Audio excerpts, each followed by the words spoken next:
This morning on today's checklist, we are talking aging and steps we can take to not just live longer, but live better. Dr. Peter Attia is Attia. I'm sorry. I want to say Attia every time. He's a physician focused on increasing lifespan and wellness. He's the author of the #1 New York Times bestseller, Outlive: The Science and Art of Longevity. Good morning. Yeah, how you doing? Thank you for having me. So, longevity. Obviously, you would first think this means a long life, but you say it's more than just age. Yeah, longevity really has two pieces, and one of them is just that it's lifespan, so the how long you live part, which I think makes sense. But I think an equally, if not maybe more important part is health span, which is the how well you live piece. And that really has kind of three pieces to it. So the physical piece, like how strong and fit your body is, the cognitive piece, so you know how sharp your mind is, and then kind of an emotional piece, which actually of the three is the only one that doesn't inevitably decline with age. And you thankfully have a roadmap for everyone, which makes everything easier. We love a 5-step plan. So what are your 5 steps for longevity? Well, I mean, there's really 5 tools that we have, because this is a hard problem to solve, right? I mean, everything is conspiring against us. So we want to bring in everything we've got. And that basically means everything that nutrition has to offer, everything that exercise has to offer, sleep, all the tools around, optimizing emotional health, and then, frankly, everything that pharmacology and hormones have to offer as well.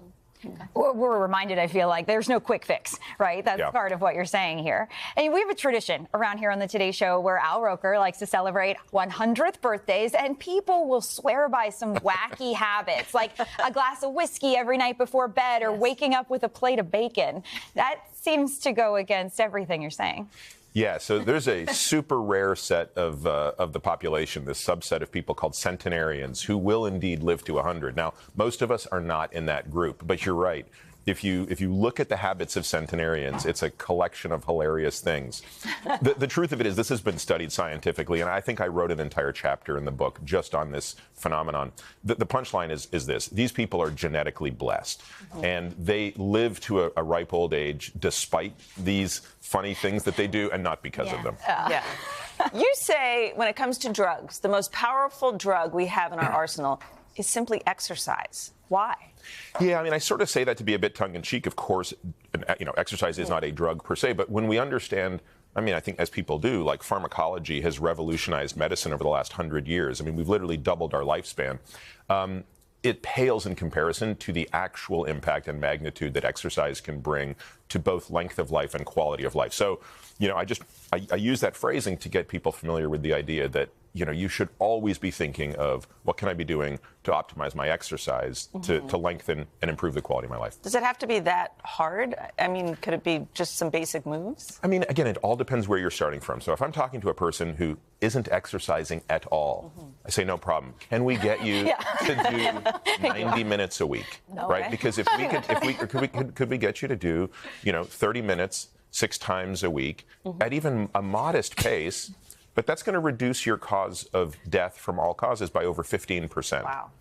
So again, regardless of where you're starting, there's always an opportunity to kind of take it up. Doctor, just quickly, for those of us who maybe have a lot on our plate and we say, okay, we can't do everything, where do you think we should prioritize? If we're going back to your tactics, your 5 steps. I think it depends on where you're most deficient. So it sounds like for you, exercise might be the place that's most challenging. That's not happening at all. Yeah, so then I would say for you, that's where you need to focus. There might be other people I meet. I met somebody yesterday who exercises like crazy, but then revealed to me he's sleeping 4 hours a night because of his job. Yeah, well, so I said, refocus. You have to focus more on let's at least get you to 6 hours of sleep a night. Okay. All right. 6?